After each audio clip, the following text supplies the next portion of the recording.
ወወልድ ወመንፈስ ቅዱስ አሐዱ አምላክ አሜን።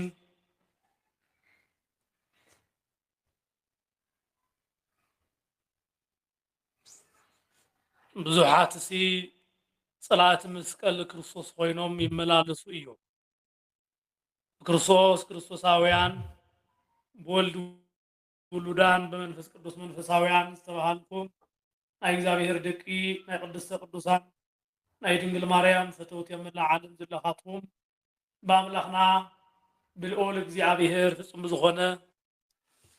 መንፈሳዊ ፍቅሪ ሰላም እብለኩም ኣለኹ። ሰላም እብለክን ኣለኹ። ከመይ ውዒላትኩም ከመይ ቀኒኻትኩም ብሩኽ ኣምላኽና እግዚአብሔር ናይ ሲኦልን ናይ ገሃነምን ምሳሌ ዝኾነ ጸልማቱ ሕሊፉ ብፍቅሩ መሪሑ ናይዛ ናብ ብርሃን ምሳሌ ዝኾነት ቀትሪ ስለ ዘብፅሓና ሽሙ ዝኸበረን ዝተመሰገነን ይኹንልና። ቅድስተ ቅዱሳን ድንግል ማርያም ኣብ ክርስቶስ ኣምላኽና እንድልብ እንሰግረላ ድልድልና ንኣምላኽ ክርስቶስ ዝረኣናላ መሳውትና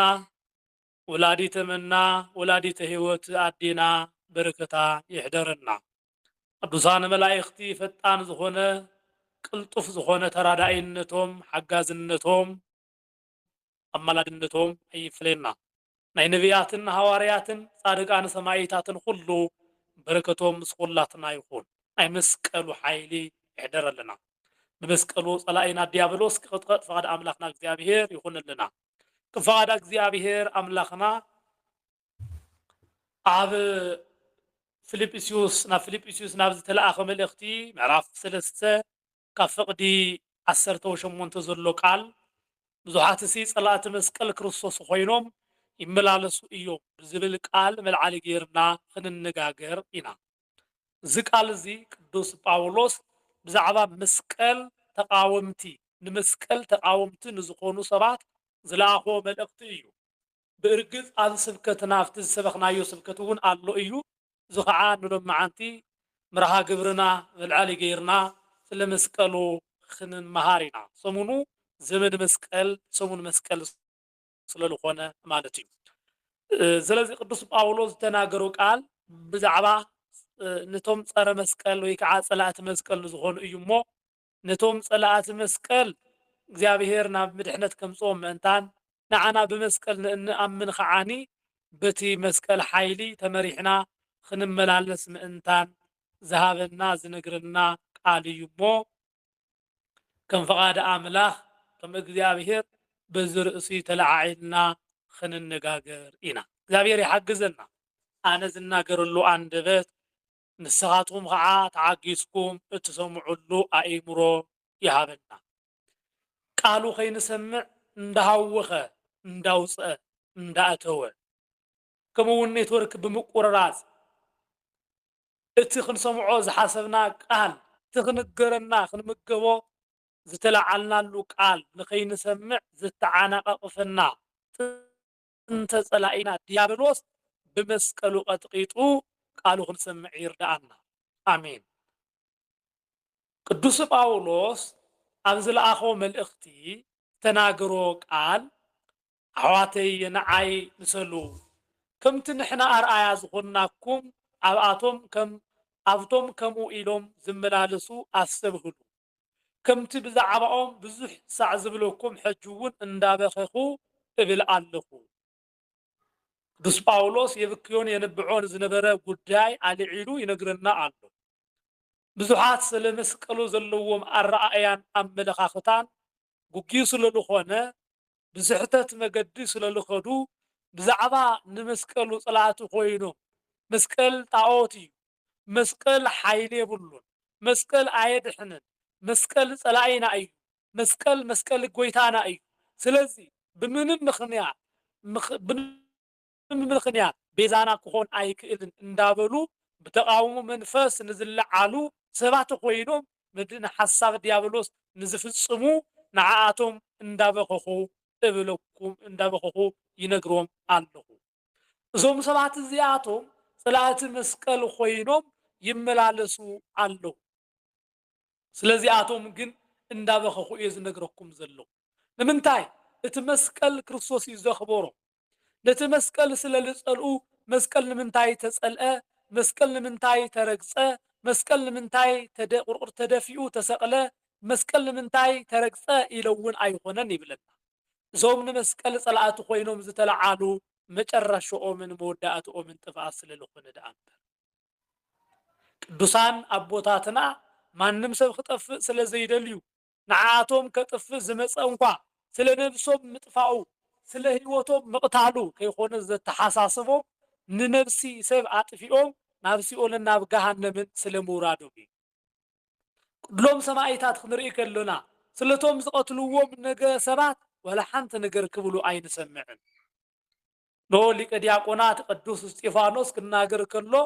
ነቶም ብዳርባ እምኒ ዝቅጥቅጥዎ እንታይ ኢሉ ለመነሎም ወአምላኽ ዝገብርዎ ኣይፈልጡን እዮም እሞ ይቅረበሎም ኢሉ ለመነሎም ምክንያቱ ክብከየሎምን ክንበዓሎምን ዝግባእ ንዓኣቶም እዩ ነዚኣቶም እዩ ወይልኦም ነዞም ናይ እግዚአብሔር ቅዱሳን ዝሰቀሉ ወይልኦም ነዞም እግዚአብሔር ዘኽበሮም ዘራኽሱ ህይወቶምን መገዶምን ሁሉ ናይ ጥፋእ ስለዝኾነ መወዳእታኦም ናብ ገሃነም ምውራድ ስለዝኾነ ስለታ ገሃነም ብዘይ ምፍላጦም ስለዝገብርዎ ነገር ንቅዱሳን የብክዮም እዩ ነዞም ብበቀልን ብቂምን ዝተለዓሉ ሁሉ ዝጽልይሉ ምክንያት ነዚ እዩ ናይ እግዚአብሔር ሰባት ምዃን ክንጅምር ከለና ጽላትና ኢልና ንሓስቦም ሰባት ኣይክህልውን እዩ ንክርስትናና እንደ ዓበየ ብዝኸደ ቁፅሪ ብዘይካ ሓደ ዲያብሎስ خالي صلاي كم زي بلنا إنا نفلت ምክንያቱ صلاينا ዲያብሎስ ጥራይ ምዃኑ እንፈልጠሉ እንረዳአሉ መገዲ ኢና ንረክብ ገና ምዕባይ ክርስትና ገና ኣብ ኸይዲ ክርስትና እንተ ኾይነና ግን صلاእትና ብዙሓቱ ብሕማቕ ዓይን ርእዮምና ዝበልና እዮም ክፉእ ቃል ተናጊሮምና ዝበልና እዮም ሓሚዮምና ዝበልና እዮም ክፉእ ይሓስበልኹም ኢሎም ዝነገሩና ሰባት ብወረድ ሰማዕና እዮም ካልኦት ሓሳባትን እዚኣቶምን ሁሉ ደሚርና ደማሚርና ናይ በቀል ሰባት ኢና ንኾን ሓደሽቲ ክርስቲያናት ክንኾን ከለና ናብቲ ክርስትና ማእኸል ክንበፅሕ ከለና ግን ስለቶም ክቐትሉና ናይ ሞት መዓልቲ ቆፀሮ ዝሓዝሉና እንከይተረፈ ኢና ንጽሊ ነቶም ብኽፍኣትን ብተንኮልን መጺኦም ነብስና ካብ ስጋና ክፈድዩ ንዝመፁ ንጽላ ኢና ንጅምር ቅዱስ ጳውሎስ እውን ካብ ዝተለዓለ እዩ ነቶም ሰባት ንመስቀል ጸላእቲ ኮይኖም ዝመላለሱ ዘለው እንዳበኸየ ይናገረሎም ኣሎ ስለ ጥፍኣትና ስለ ድኽመትና ሓሲቡን ሓዚኑን ዝበኸየለና ኣቦ እግዚአብሔር ይዓድልና ስለ ምጥፋእና ካብቲ ህዝቢ ምስ በዓል ስለ ዝተወስደ ነዚ ኩሉ ሓሲብና ናብ እግዚአብሔር ኣምላኽና ንክንቀርብ ዝበኪ ቅዱስ ዝሓዝን ኣቦ ክህበና መድሃኒ ዓለም ሰናይ ፈቃድ ይኹን ከንብዕን ከብኪን ዝኽእል ጉዳይ ስለዝኾነ ቅዱስ ጳውሎስ ይበኪን ይንብዕን ኣሎ ንምንታይ እዞም ብኣዳም ዝተፈጥሩ ሰባት ክጽላእ ኣብ ዘይግብኦ እቲ እግዚአብሔር ዘኽበሮ ስለ ዘዋረዱ እዞም ሰባት እዚኣቶም ተዋሪዶም ስለዚ ተዋረዱ ከዓኒ ውርደት ዝተላበሱ ስለዝኾኑ ጸልማት ተላቢሶም ናብ ገሃነም ስለዝኸዱ እግዚአብሔር ኣምላኽ ፍርዲ ስለዝፈርዶም ይሓዝን ኣሎ ሐዋርያ ቅዱስ ጳውሎስ በረከቱ ይሕደረና ምክንያቱ ብስጋ ባህ ዘብሎም ነገር ንምስራሕ ስለዝተለዓሉ ንጳውሎስ ሓዚንዎ ኣሎ ከም ሓቂ ወንጌል ብቕንዕና ዘይምምልላሶም ምስ ረኣኹ ግና ንጴጥሮስ ኣብ ቅድሚ ኩላቶም በልክዎ ንስኻ ይሁዳዊ ክነስኻ ብናይ ኣይሁድ ዘይኮነስ ብንብረት ኣህዛብ ከዓ ካብ እትህሉ ከመይ ኢልካ ደኣ ነቶም ኣህዛብ ብንብረት ኣይሁድ ክህሉ ብግዲ ትብሎም ኣለኻ ኢሉ ከመይ ብቕንዕና ወንጌል ንዘይኸዱ ከመይ ብመንገዲ እግዚአብሔር ንዘይኸዱ ሰባት ነቲ ሊቀ ሐዋርያት ቅዱስ ጴጥሮስ እንከይተረፈ ዝተናገረ ሐዋርያ እዩ ቅዱስ ጳውሎስ ከይፈርሐ ነቲ ክግሰጽ ዝግብኦ ዝግስጽ እዩ እግዚአብሔር ከዓ ነቶም ዘይሰምዑ ብሰሪ ልቢ ብሰሪ ትዕቢት ንዝኸዱ እግዚአብሔር ከጥፍኦም ምዃኑ ስለ ዝፈልጥ እዚ ነገር እዚ ይናገር ኣሎ ብቕንዕና ወንጌል بقنعنا كرستنا بقنعنا هايمانوت بزي مخادو እግዚአብሔር ክግስጾም ከሎ እግዚአብሔር ክቆጣዖም ከሎ ይነግረና ኤርምያስ ክዛረብ ከሎ ምዕራፍ 13 ካብ ፍቅዲ 17 እንተ ዘይሰሚዕኹም ግና ብሰሪ ትዕቢትኩም ነፍሰይ ብሕቡእ ክትበኪ እያ እቲ መጓሰ እግዚአብሔር ተማሪኹ እዩ እሞ ኣዕንተይ መሪር በኽያት ይበኽያ ንብዓት ድማ ዘርባሕባሕ ይብላ ኣለዋ ክብል ይናገር ዘይሰሚዕና ማለት እዩ ብሰሪ ትዕቢት ከይድና እግዚአብሔር አምላክ ብምሕዛንና እግዚአብሔር አምላክ ስለዝሕዘና እዩ ነቲ ቅዱስ ነቲ ንጹህ አምላክ ስለዝሕዘና እዩ بمنجدو بزي مخادنا انقبلو مكرا انقبلو سقاي انقبلو موت ስለዝርድኡ ሃዋርያት ምእንታና ይበኽዩ አሉ ስለዚህ ሰላት ክርስቶስ ሆይኖም ይመላለሱ አለው እሞ ስለዚህ አቶም ይበኪ ይነብዓለኹ ለምንታይ መጨረሻኦም ጥፋት ሆይ ልምውን አለው ነትን ገብሮ ናይ መስቀል በዓል ጣዖት እዩ እንዳበሉ ብድፍረት ዝናገሩ ሰባት አለው ነቲ እግዚአብሔር በደሙ መድኃኒት ዝገበሮ መስቀል ኃይልና ነቲ መስቀል ጽንዕና ጣዖት እንዳበሉ ዝዛረቡ አለው እግዚአብሔር ናብ ነብሶም ይምለሶ ስለዞም ሰባት እዚአቶም ክንጽልይ ይግባን ምክንያቱ ብጥፋት ጎዳና ንዝኸዱ ሁሉ ናይ ምጽላይ ናይ ምልማን ሓላፍነት ስለዘለና ማለት እዩ እግዚአብሔር አምላኽና ንጸላእቱ ንሆ ስለዝጸለየ ንጸላእቱ ስለዝለመነሎም ንጸላእቱ ምሕረት ስለዝገበረሎም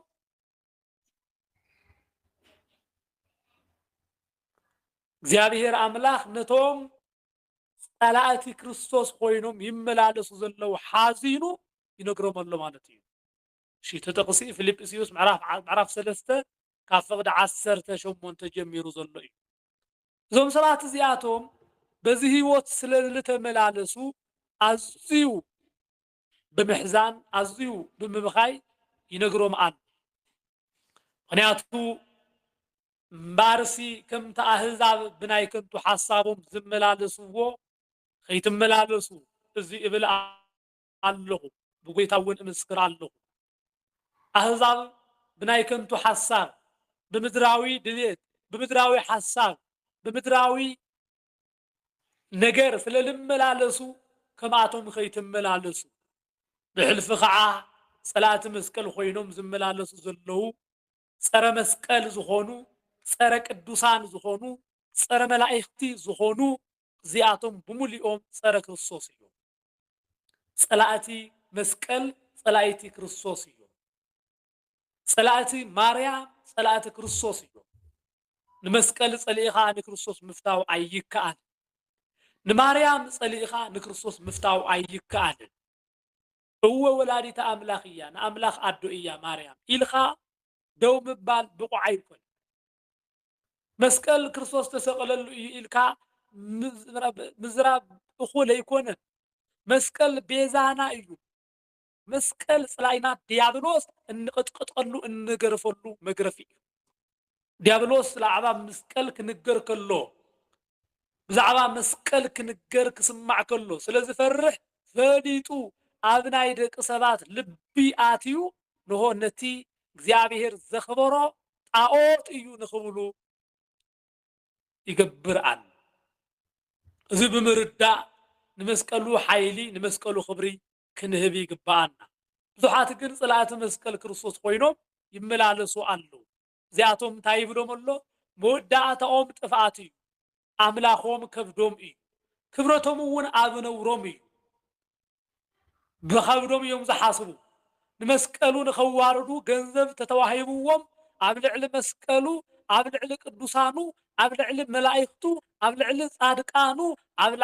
ልዕሊ እግዚአብሔር ዘኽበሮም ከምኡውን ኣብ ልዕሊ ክርስቶስ ንኽዛረቡ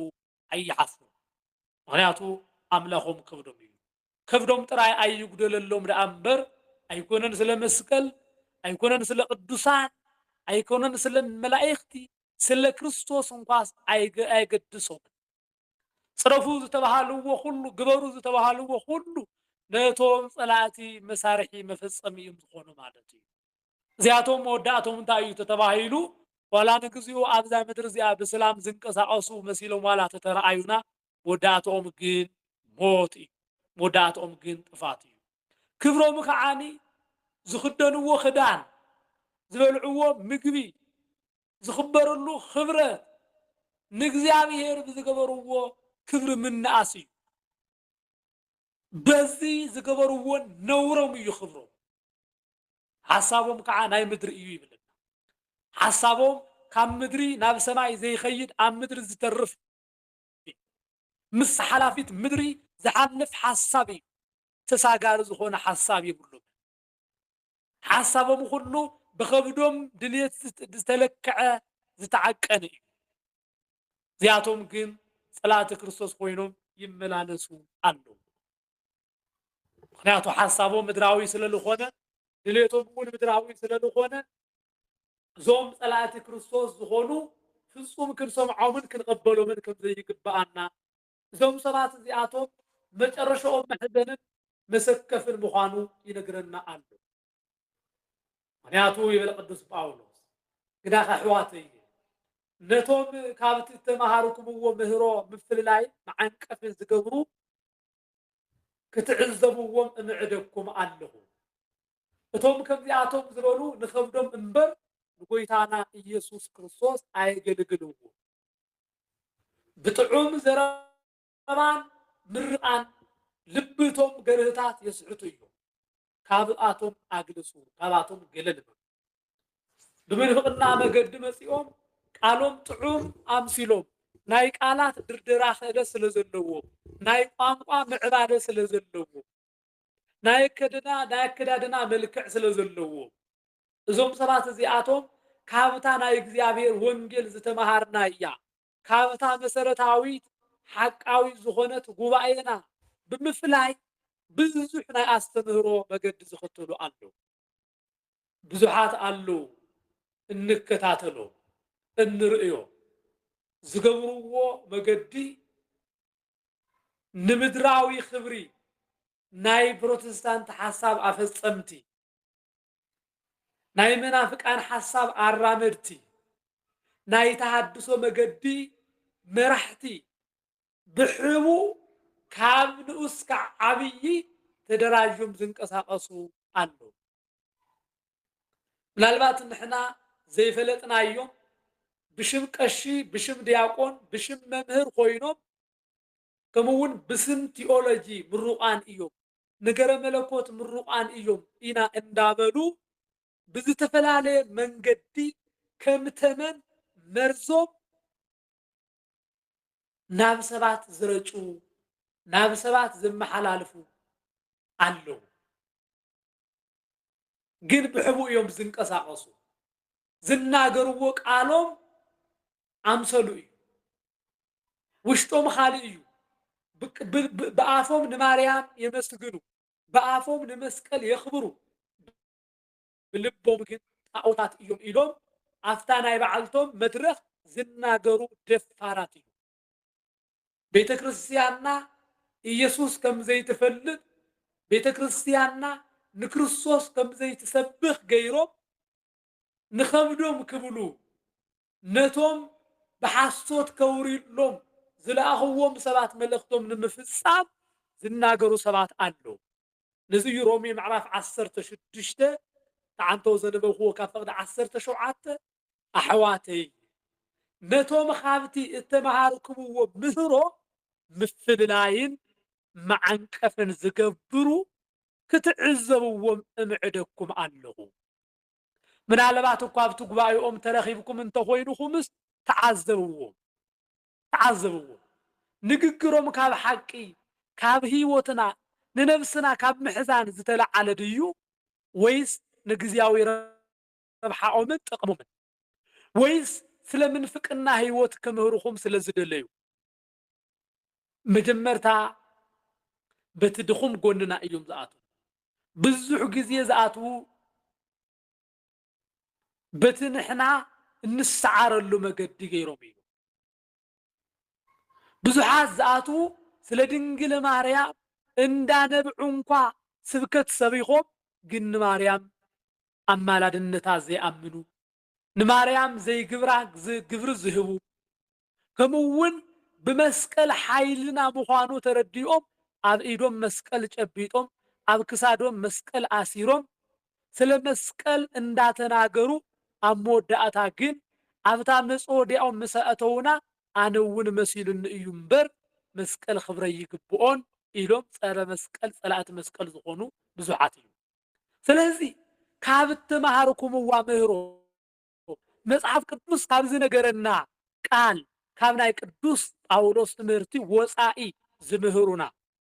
መስቀል መድሓኒትና ኣይኮነን ድንግል ኣማላዲትና ኣይኮንትን ኢሎም ካብ ዝዛረቡ ካብ ዝምህሩ ንባዕልኹም ፍለዩ ብምትላል መንፈስ እቲ ውሽጥና ክቕበሎ ዘይኽእል ብታ ስጋዊ ድኽመትና እዩ ኣንቶ ዘለኹም እውን ድኽመትና ዝበልኹኩም ንሕና ብስጋ ድኹማት ኢና በታ ዝደኸምነላ ጎኒ እዮም ታኢና ንደሊ ኢሎም ሰባት ናብ ጥፋት መገዲ ክወስዱና ይኽእሉ ከምዚ ተዝገተት ትገብሩ ጽቡቕ እዩ ክብሉ ማዕዳ ዝህቡ መሲሎም ናብ ሲኦልን ናብ ጽልመትን እዮም ዘውርዱና ምፍልላይን መዓንቀፍን ዝገብሩ ክትዕዘብዎም እምዕደኩም ኣለኹ እቶም ከምዚኣቶም ዝበሉ ንኸብዶም እምበር ንጎይታና ኢየሱስ ክርስቶስ ኣየገልግልዎን ነታ ገንዘብ ዝረኽቡላ መገዲ ከብድና ብኸመይ ክንመልእ ንኽእል ቢዝነስና ከመይ ጌርና ክነስፍሕ ንኽእል ኢሎም ንኸብዶም ደኣ እምበር ንኻሊእ ኣይሓስቡ ንጎይታና ኢየሱስ ክርስቶስ ኣየገልግልዎን ብጥዑም ዘረባን ምርቃን ሓፍተየ ሓወየ ጎይታየ ምህረየ እንዳበሉ ልብቶም ገርህታት የስሕቱ እዮም ካባቶም ኣግልሱ ቤተ ክርስቲያን ቦታ ዘይሃበቶም ብዝተፈላለየ መልክዕ ካብ ኣገልግሎት ዘርሓቐቶም እቲ ዝቐደመ ገና ተንኮሎም ከይተፈለጠ ይኽደንዎ ዝነበሩ ናይ ቤተ ክርስቲያን ልብሰ ተክህኖ ተኸዲኖም ይቅድስዎ ዝነበሩ ቅዳሴኦም እንዳረኣዩ ዝዘመርዎ ዝማሬ እንዳረኣዩ ንግዚያዊ ንምድራዊ ረብሓኦም እንዳረኣዩ ልብቶም ገርህታት ዘስሕቱ ኣለዉ ስለዚ ከዓ ካባታቶም ኣግልሱ ይብለና እግዚአብሔር ኣምላኽ ውሽጦም ተኋሉ ኮይኖም ቆርበት በጊዕ ለቢሶም ካብ ዝመጽኡ የድሕነና ትዝገርም ዘረባኦም ጥዑም እዩ ምርቃቶም ጥዑም እዩ አንደበቶም ልስሉስ እዩ ልብቶም ገርህታት ንምስሓት መገዲ ክእለት ኣለዎ ብዓለም መሳሓሕታት ተሳሒሎም ኣለዉ ብመንፈሳዊነት ከዓ መገዲ ዲያብሎስ ተኸቲሎም ኣለዉ እቶም ኣብ መስመር እቶም ኣብ ኢድ እግዚአብሔር ዝኣተው እንኳ ክንከይተረፉ ናይ ምስሓት መገዲ ይገብሩ እዩ እዚኣቶም ከዓ ጸረ መስቀል እዮም እዚኣቶም ከዓ ጸላእቲ መስቀል ኮይኖም ዝመላለሱ እዮም ምክንያቱ ስጋውያን ስለዝኾኑ ናይቲ ስጋ ሓሳብ ደኣ እምበር ካሊእ ኣይረኣዮምን ብዘይካ ስጋ ሓሳብ ኣሳጊሮም ናይ መንፈሳዊ ጉዳይ ክርእዩ ኣይኽእሉ እዚኣቶም ጸረ ክርስቶስ ኮይኖም ዝመላለሱ መጨረሻኦም ጥፍኣት እዩ መጨረሻኦም እንታይ እዩ ናይ ጥፍኣት እዩ ስለዚ ካብዚኣቶም ገለል በሉ ኢኹም ካብዚኣቶም ርሓቁ ኢኹም ንክርስቶስ ንኣምላኽና ንእግዚአብሔር ብድፍረትን ብዘይ ምንም ፍርሓት ኣማላዲ እዮም ኢሎም ዝናገሩ ትምህርትስ ኢየሱስ ኢልኻ ምንጋር ጥራይ ደኣ እምበር ስለ መስቀሉ እንታይ ኣለዓልና ስለ ድንግል ማርያም ምንጋር እንታይ እተወና መዓዝ ግዜ ኣኺሉና ዝብሉ ናይ ሓሶት መማህራን ኣለዉ ካብኣቶም ተጠንቀቑ መስቀል ኢልና ነኽብረሉ كل معلتنا كريستوس يبل مسكل كون احنا كريستوس زغبرو تأمر زغبرو صراح زغفصمو حيلينا نغلص دأمر نمسكل ينبلخم نماريم ينبلخم ግን ቶም ናይ ሓሶስ ሰባት ንክርስቶስ ተናጊርና እንወድኣሉ ግዜ ስለ ዘይብልና ዝኣኸለ ዝበቕዐ ግዜ የብልናን ስለ ካልኦት እንናገረሉ እዩ ትምህርቲ ደኣ ስለ ክርስቶስ መስቀል ምዝራብ ትምህርቲ ደኣ ስለ ክርስቶስ ስጋ ምልባስ ምንጋር ትምህርቲ ደኣ ስለ ክርስቶስ ስቕለት ምማር ትምህርቲ ደኣ ኣብ ማህፀን ድንግል ማርያም 9 ወርሕን 5 መዓልትን ምጽነሑ ከም ህፃናት ተወዲኡ ምልማኑ ከም ህፃናት ምምልላሱ ኣብ ቤተልሔም ምውላዱ ኣብ መስቀል ምስቃሉ ዝተሰቕለሉ መስቀል ሓይልን መድሓኒት ምዃኑ እዚ እኮ ስለ ክርስቶስ ስብከት እዩ ስብከት ብምልኡ ነገረ ማርያም ነገረ መስቀል ነገረ ቅዱሳን ነገረ መላእክት እዚ ኩሉ ምስ ክርስቶስ ዘሰሓረና ዝተኣሳሰረ ድልድል ደኣ እምበር ናብ ካሊእ ሓሳብ ክወስደና ይኽእል ነገር ግን ሰባት ቅዱስ ጳውሎስ ቅዱስ ጴጥሮስ ከም ዝበሉ ካልኣይ ጴጥሮስ ምዕራፍ 2 ብስስዐን ብዘረባ ጥበራ ገይሮም መናገዲ ክገብሩኹም እዩ ብዘረባ ጥበራ እንዳጠበሩ ከምዚ ደኣ ኾነ ይብሉ ኣበይ ረኺብኩምዎ ተተባሂሉ ግን ዋላ ሓደ መረዳእታ ይብሉ ነቲ ዝኸስዎ ክሲ ነቲ ዝገብርዎ ነገር እንኳ መረዳእታ ይብሉ መስቀል ኣይድሕንን ዝበልዎ ምኽንያት ኣበየሎ መስቀል ዘይድሓነሉ ምኽንያት እስኪ ርእዩና ተተባሂሎም ኣይነግሩና ቅዱሳን ኣየማልዱን ኢሎም ክነግሩና ይኽእሉ ግን ኣየማልዱን ዝብል ጥቕሲ ሃቡና ተተባሂሎም ኣይህቡና መስቀል መድሓኒት ኣይኮነን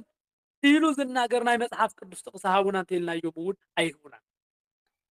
ባዕልቶም ግን ሕጊ የውፁ ባዕልቶም ግን ስርዓት የውፁ ንዓና ስገድሉና ይብሉ ንዓና ክብሩና ይብሉ ንዓና ድሕኑና ይብሉ ንዓትና ሓግዙና ይብሉ ንኻልእ ተሓግዙ ይብሉ እዚኣቶም ብዘረባ ጥበራ ገይሮም መናገዲ ክገብርኹም እዮም ፍርዶም ካብ ቀደም ኣይዓርፍን ጥፍኣቶም እውን ኣይድቅስን ኢሉ ነዞም ናይ ሓሶት መምህራን ነዞም ናይ ሓሶት ተናገርቲ ቃል እግዚኣብሔር ነዞም ጸላእቲ መስቀል ዝኾኑ ብሽም መስቀል ዝንግዱ ናይ መስቀሉ ቁማርተኛታት ዝኾኑ ሳቶም ጸላእቲ ክርስቶስ እዮም እዚኣቶም ግን ካብ እግዚኣብሔር ዝተፈለየ ህይወት ስለ ዘለዎም ካብዚኣቶም ርሒቑም ክትነብሩ ይነግረኩም ኣለኹ ይብልና ናይ መወዳእታ ጥቕሲ ነልዕል እሞ ትምህርትና ንዛዝ ይሁዳ መልእኽቲ ምዕራፍ 1 እዩ ዘለዋ ናይ ይሁዳ መልእኽቲ ምዕራፍ 1 ካብ ፍቕዲ 12 እዚኣቶም ብዘይ ፍርሓት ምሳኻትኩም እንዳበልዑ ንርእሶም ዝጓስዩ ኣብቲ ናይ ፍቕሪ መኣድኹም ፀያቂቶ እዩ ይብለና ንፋስ ነየው ነጀው ዝደፍኦ ማይ ዘይብሉ ደበና ዘፍርያ ክልትሳዕ ዝሞታ ካብ ሱረን እተመንቆሳ ኣእዋም ሓጋይ እዩ እቲ ነውሪ ርእሶም ዝዕፍርዎ ብርቱዓት ማዕበል ባሕሪ ብርግርግ ዘብሉ ከዋኽብቲ እዮም ነዚኣቶም ካብ ዘበለ ጸልማት ንዘለኣለም ተዓቂሩሎም ኣሎ ንኸምዚኣቶም ዝበሉ ብዘይ ፍርሓት ምሳኻትኩም ይበልዑ ንመስቀል ጸላእቲ ኮይኖም መስቀል ምዝኽብሩ ብሓባር ዝውዕሉ ጸረ ማርያም ኮይኖም ኣብ ቤተ መቅደስ ማርያም ዝኣቱ ልቦም ግን ዕሾኽ ዝተዘርአ ካብዚኣቶም ፍቕሪ መኣዲ